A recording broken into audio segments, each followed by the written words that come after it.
Ya, assalamualaikum warahmatullahi wabarakatuh. Perkenalkan, nama saya Ahmad dari Rizky yang pertama.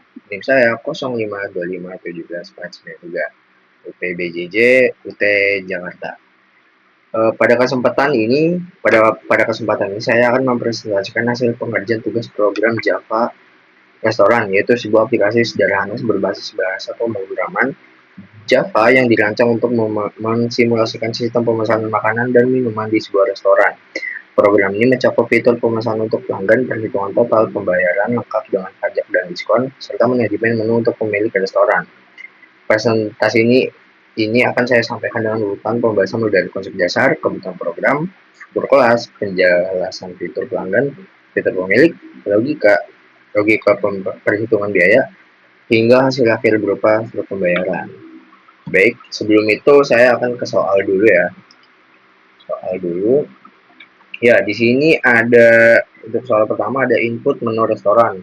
Program harus memiliki data menu makanan dan minuman beserta harganya dan ini dapat disimpan dalam sebuah REST API. Item menu harus memiliki nama, harga, kategori, yaitu makanan dan minuman. Yang kedua, pemesanan. Program harus memungkinkan pelanggan untuk memesan makanan dan minuman berdasarkan daftar menu yang ditampilkan sebelumnya. Pelanggan dapat memasukkan menu yang mereka pesan tidak terbatas sehingga pelanggan memasukkan input selesai.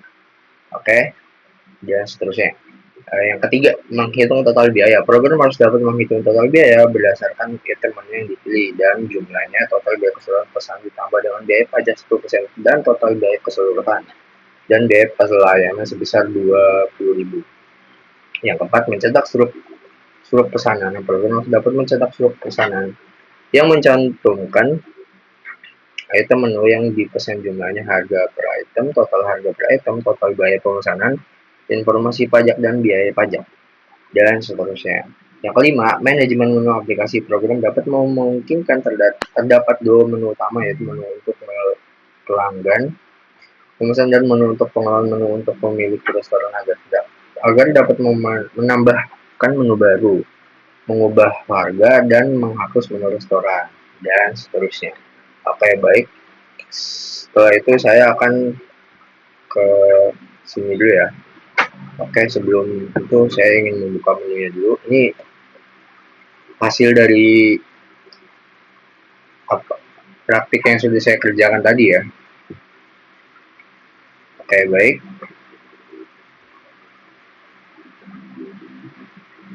Untuk kelas menunya, oke, di sini sudah ada kategori makanan dan minuman ya. Nama harga dan nama kategori dengan kategori. Oke, baik. Dan ada sedikit penjelasan ya. Kelas ini digunakan untuk kelas menu, yaitu kelas ini digunakan untuk mempresentasikan satu item menu restoran atribut yang dimiliki nama atau nama makanan atau minuman, harga ya di sini atau satu porsi. Kategori menu yaitu makanan atau minuman. Kelas ini memiliki konstruktor dan metode getter setter untuk mengatur nilai dan masing-masing atribut kelas menu ini sangat penting karena menjadi fondasi dalam menyimpan data menu ke dalam array ya. Yang oke, selanjutnya fitur. Nah, selanjutnya kita langsung ke main ya.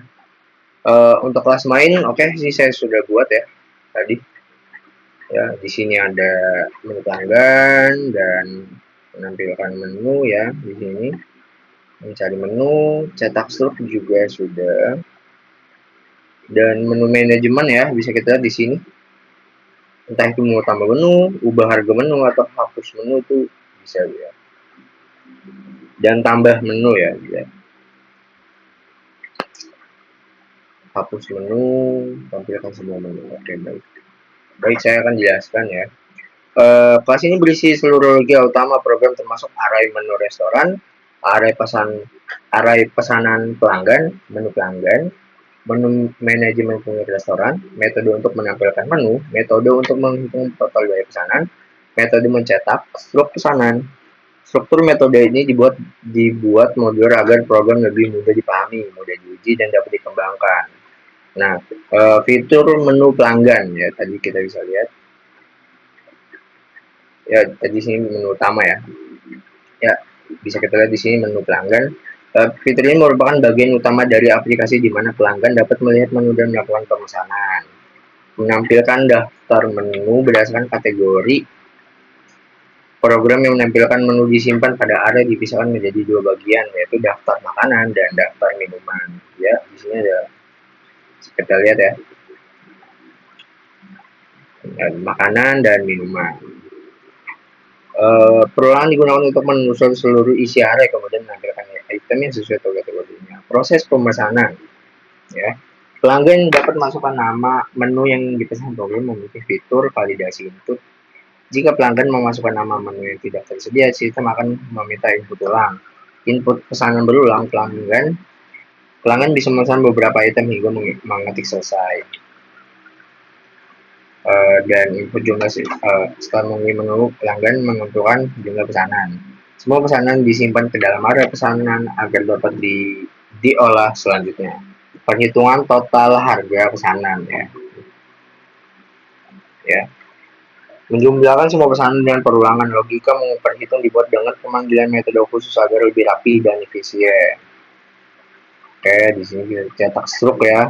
Ada pajak dan biaya pelayanan. Kita. Nah, kalau misalkan pajak, bentar di atas.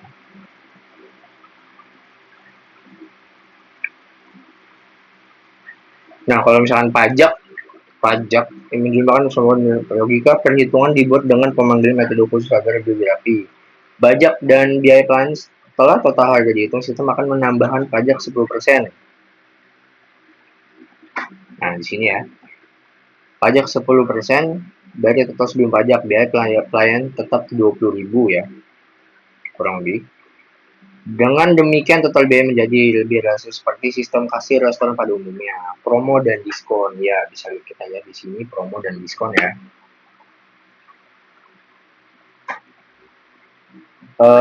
Diskon 10%, syaratnya harus beli atau lebih pembayaran 100.000 jika total pesan sebelum pajak melebihi 100.000. Program akan menerapkan potongan harga 10%.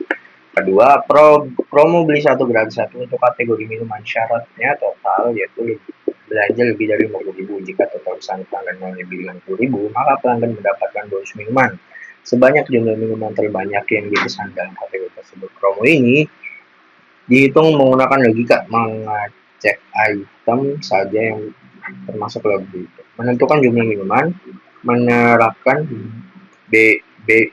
buy one get one sesuai ketentuan, mencetak struk pesanan ya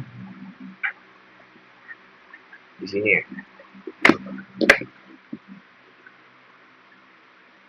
Mencetak struk pesanan pada akhir proses sistem mencetak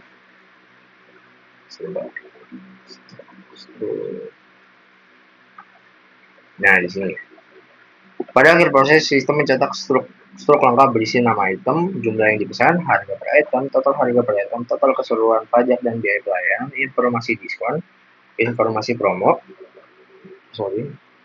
grand total yang harus dibayar pelanggan.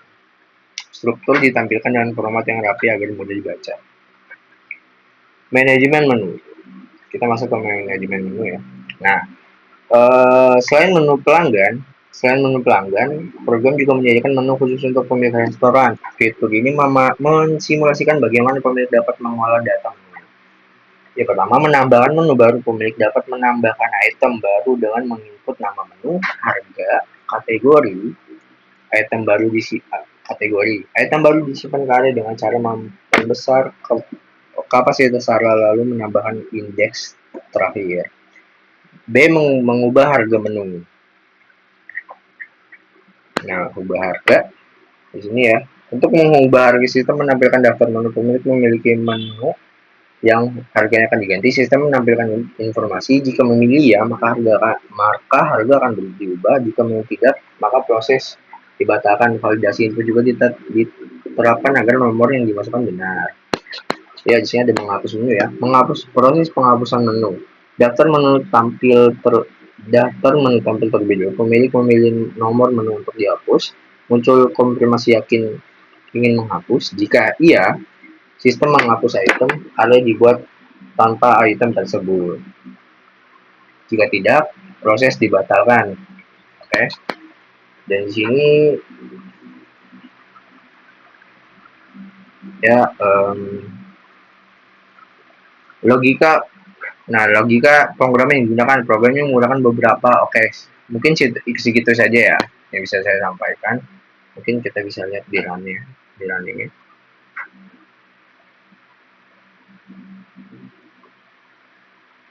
Ya, aplikasi restoran ya, sudah bisa ya. Logika ini menggunakan beberapa konsep utama, yaitu struktur pengelolaan menggunakan menampilkan daftar menu, menginput pesanan pelanggan, berulang menghitung total harga, menambahkan menu baru. Struktur keputusan menggunakan if dan else dan switch digunakan untuk menentukan promo yang berlaku. Validasi kategori mengatur keputusan pemilik dan manajemen menu, menentukan navigasi menu pelanggan atau pemilik. Array sebagai penyimpanan array digunakan untuk menyimpan daftar menu, menyimpan pesan pelanggan, menyusun ulang data ketika menambah atau mengubah atau menghapus menu. Program berorientasi objek kelas menu mempresentasikan objek nyata dalam restoran. Konsep OOP menjadikan program betul-betul mudah dirawat dan dikembangkan. Ya, program ini memiliki beberapa kelebihan, antara lain memenuhi seluruh syarat tugas, struktur dan mudah dibaca, menggunakan OOPP bukan prosedur murni, menampilkan menu dengan kategori yang jelas, memiliki fitur pemesanan dengan validasi input, sistem diskon dan promo otomatis, fitur manajemen menu lengkap, struktur pembayaran yang inovatif, mudah dikembangkan menjadi aplikasi yang lebih kompleks seperti versi Arraylist, versi GUI, atau Swing atau Java FX, versi database. Segitu saja. Demikian presentasi mengenai program aplikasi restoran sederhana berbasis Java. Program ini tidak hanya memenuhi tugas kuliah, tetapi juga menggambarkan bagaimana sistem pemesanan pada restoran bekerja pada kehidupan nyata. Melalui tugas ini, saya dapat mempraktikkan konsep OOPP, arah, struktur kondisi dan perulangan, validasi input, pengolahan data pesanan, pembuatan struktur pembayaran, dan pengelolaan data melalui fitur manajemen. Terima kasih atas perhatiannya Bapak dosen dan teman-teman. Semoga wassalamualaikum warahmatullahi wabarakatuh.